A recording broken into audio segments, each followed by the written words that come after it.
As mass protests continue in the South Asian nation of Sri Lanka, President Gotabaya Rajapaksa has now said that he will resign from his post on July 13th. This development comes after mass demonstrations rocked the island nation, bringing the country to a complete standstill. The country is currently witnessing one of the largest anti-government protests in recent days. Anger among the people has been rising for months, which yesterday reached its peak.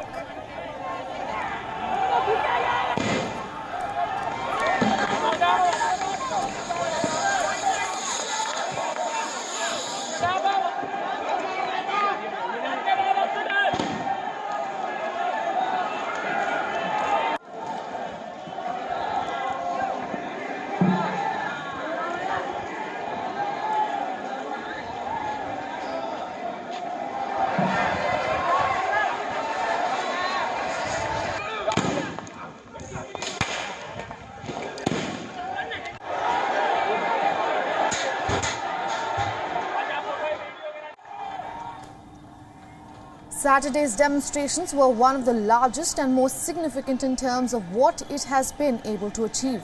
Demonstrators stormed Prime Minister Ranil Wickremesinghe's private home in Colombo to voice their anger, following which the house was set on fire. Wickremesinghe has said that he is willing to resign to make way for an all-party government, and a new government is needed before he steps down.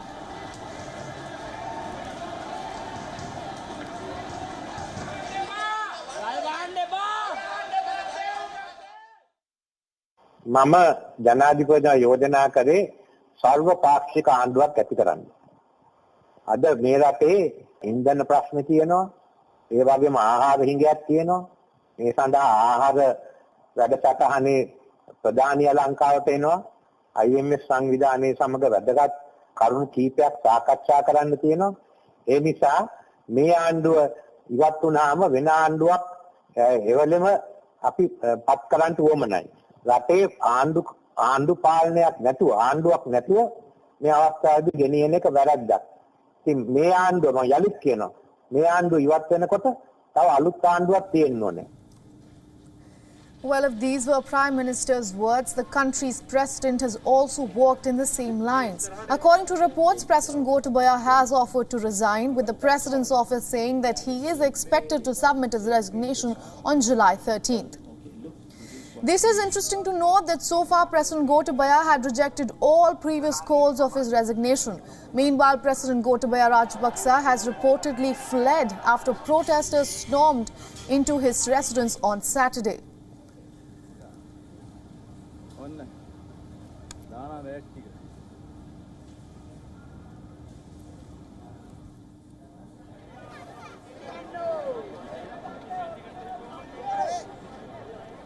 Protesters demanding President Gotabaya Rajapaksa's resignation surrounded his residence, following which the top Lankan leader escaped. Angry protesters holding Sri Lankan flags broke into the presidential secretariat.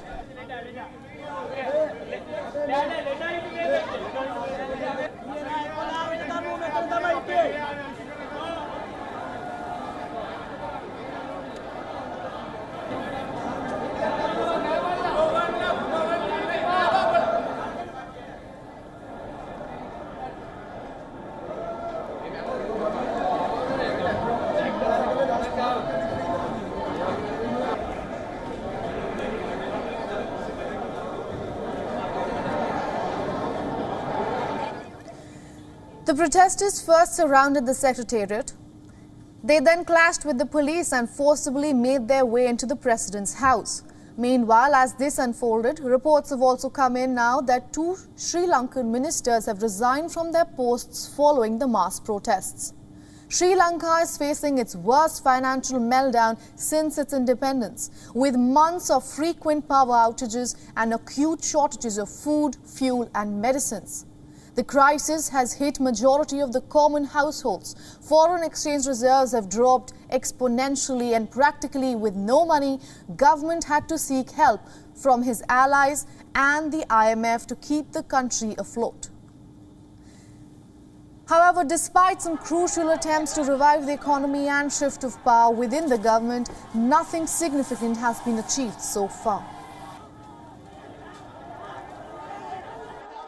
Peace! Peace!